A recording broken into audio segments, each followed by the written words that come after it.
Capítulo 7. Durante el reinado de Artajerjes, rey de Persia, vivió un hombre llamado Esdras, hijo de Seraías, que era descendiente en línea directa de Azarías, Hilquías, Salum, Sadoc, Agitob, Amarías, Azarías, Merayot, Seraías, Uzi, Buquí, Abisúa, Pinés, Eleazar y Aarón, que fue el primer sacerdote. Este Esdras llegó de Babilonia. Era un maestro muy versado en la ley que el Señor, Dios de Israel, le había dado a Moisés. Gozaba de la simpatía del rey, y el Señor su Dios estaba con él. Con Esdras regresaron a Jerusalén algunos israelitas, entre los cuales había sacerdotes, levitas, cantores, porteros y servidores del templo. Esto sucedió en el 7º año del reinado de Artajerjes. Así que Esdras llegó a Jerusalén en el mes 5 del 7º año del reinado de Artajerjes. Había salido de Babilonia el día 1 del mes 1, y llegó a Jerusalén el día 1 del mes 5, porque la mano bondadosa de Dios estaba con él. Esdras se había dedicado por completo a estudiar la ley del Señor, a ponerla en práctica y a enseñar sus preceptos y normas a los israelitas. El rey Artajerjes le entregó la siguiente carta a Esdras, quien era sacerdote y maestro de los mandamientos y preceptos que el Señor le dio a Israel. Artajerjes, rey de reyes. A Esdras, sacerdote y maestro versado en la ley del Dios del cielo. Saludos. He dispuesto que todos los israelitas que quieran ir contigo a Jerusalén puedan hacerlo, incluyendo a los sacerdotes y levitas. El rey y sus 7 consejeros te mandan a investigar la situación de Jerusalén y de Judá, conforme a la ley de tu Dios que se te ha confiado. Lleva el oro y la plata que el rey y sus consejeros han ofrecido voluntariamente al Dios de Israel que habita en Jerusalén. También lleva contigo toda la plata y el oro que obtengas de la provincia de Babilonia, junto con los donativos del pueblo y de los sacerdotes para el templo de su Dios en Jerusalén. Con ese dinero compra sin falta becerros, carneros y corderos, con sus respectivas ofrendas de cereales y de vino, para ofrecerlos en el altar del templo del Dios de ustedes en Jerusalén. Con el resto de la plata y del oro, tú y tus compañeros podrán hacer lo que les parezca mejor, de acuerdo con la voluntad del Dios de ustedes. Pero deposita en el templo los utensilios sagrados que se te han entregado para rendir culto a tu Dios en Jerusalén. Cualquier otro gasto que sea necesario para el templo de tu Dios se cubrirá del tesoro real. Ahora bien, yo, el rey Artajerjes, les ordeno a todos los tesoreros que están al oeste del río Éufrates que entreguen de inmediato todo cuanto solicite Esdras, sacerdote y maestro versado en la ley del Dios del cielo. Pueden darle hasta 3,300 kilos de plata, 22,000 litros de trigo, 2,200 litros de vino, 2,200 litros de aceite y toda la sal que se requiera. Todo lo que ha ordenado el Dios del cielo para su templo, háganlo de inmediato, de modo que no se descargue su ira contra el dominio del rey y su familia.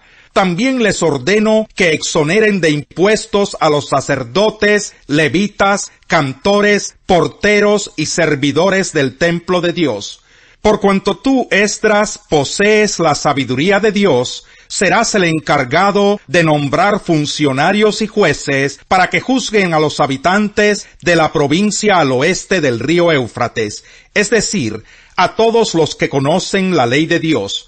Pero a quienes no la conozcan, enséñasela. Si alguien desobedece la ley de tu Dios y las órdenes del rey, haz que se le castigue de inmediato con la pena de muerte, el destierro, la confiscación de bienes o la cárcel. Bendito sea el Señor, Dios de nuestros antepasados, que puso en el corazón del rey el propósito de honrar el templo del Señor en Jerusalén.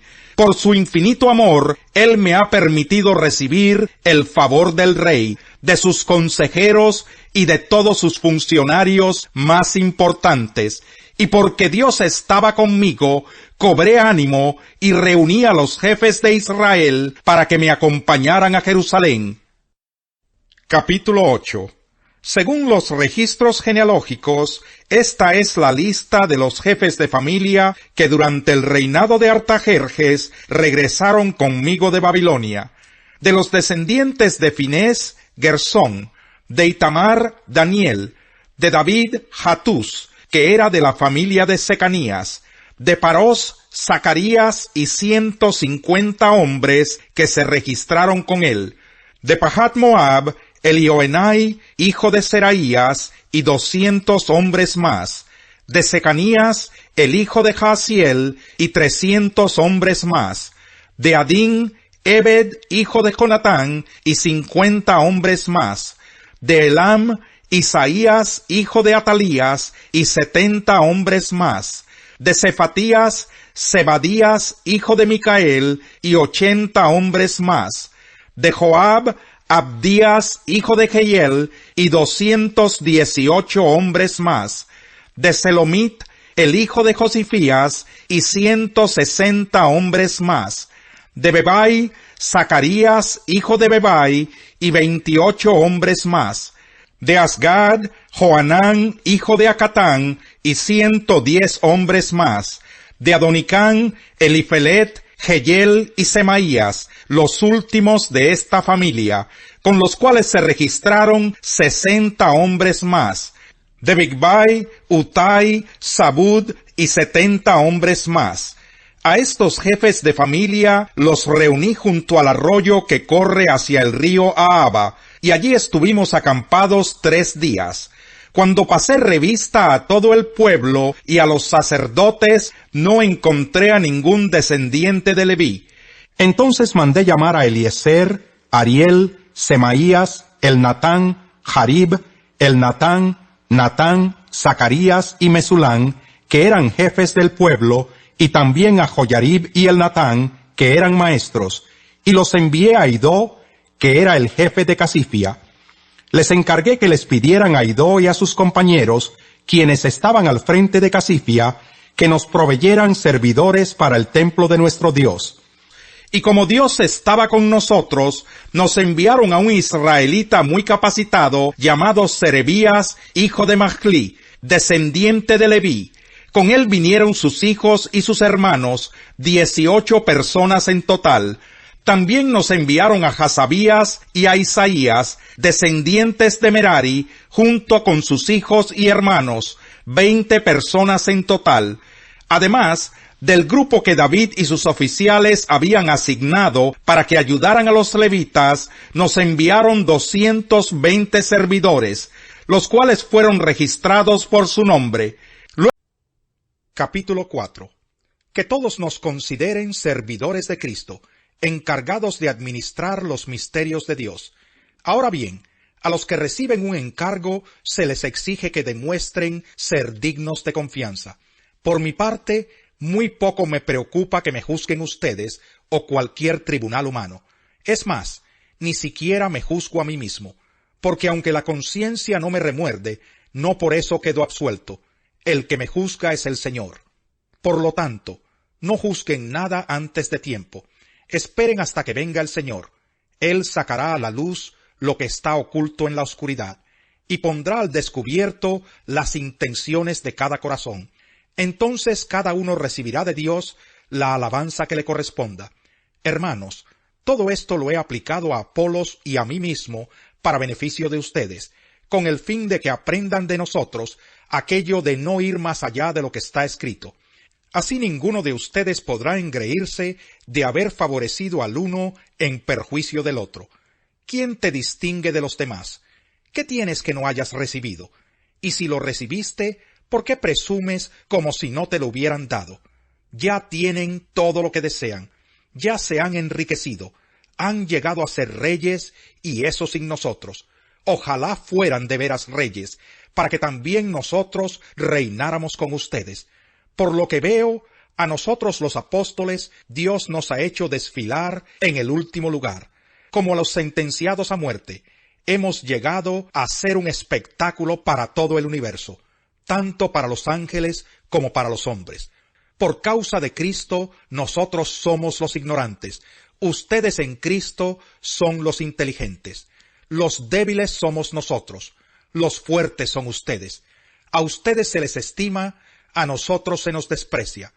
Hasta el momento pasamos hambre, tenemos sed, nos falta ropa, se nos maltrata, no tenemos dónde vivir. Con estas manos nos matamos trabajando. Si nos maldicen, bendecimos. Si nos persiguen, lo soportamos. Si nos calumnian, los tratamos con gentileza. Se nos considera la escoria de la tierra, la basura del mundo, y así hasta el día de hoy. No les escribo esto para avergonzarlos, sino para amonestarlos como a hijos míos amados. De hecho, aunque tuvieran ustedes miles de tutores en Cristo, padres sí que no tienen muchos, porque mediante el Evangelio yo fui el Padre que los engendró en Cristo Jesús. Por tanto les ruego que sigan mi ejemplo. Con este propósito les envié a Timoteo, mi amado y fiel hijo en el Señor. Él les recordará mi manera de comportarme en Cristo Jesús, como enseño por todas partes y en todas las iglesias. Ahora bien, algunos de ustedes se han vuelto presuntuosos pensando que no iré a verlos. Lo cierto es que si Dios quiere, iré a visitarlos muy pronto, y ya veremos no solo cómo hablan, sino cuánto poder tienen esos presumidos, porque el reino de Dios no es cuestión de palabras, sino de poder. ¿Qué prefieren? ¿Que vaya a verlos con un látigo o con amor y espíritu apacible? Salmo 30.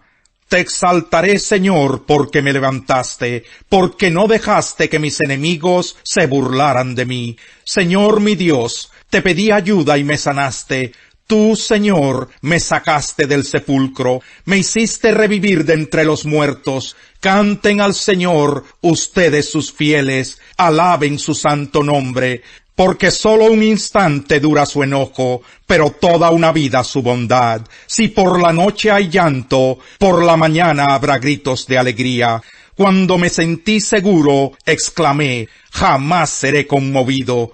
Tú, Señor, en tu buena voluntad me afirmaste en elevado baluarte, pero escondiste tu rostro y yo quedé confundido. A ti clamo, Señor soberano, a ti me vuelvo suplicante. ¿Qué ganas tú con que yo muera, con que descienda yo al sepulcro? ¿Acaso el polvo te alabará o proclamará tu verdad? Oye, Señor, compadécete de mí. Sé tú, Señor, mi ayuda. Convertiste mi lamento en danza, me quitaste la ropa de luto y me vestiste de fiesta, para que te cante y te glorifique y no me quede callado. Señor mi Dios, siempre te daré gracias. La misericordia y la verdad sostienen al Rey, su trono se afirma en la misericordia. La gloria de los jóvenes radica en su fuerza, la honra de los ancianos en sus canas. Los golpes y las heridas curan la maldad, los azotes purgan lo más íntimo del ser.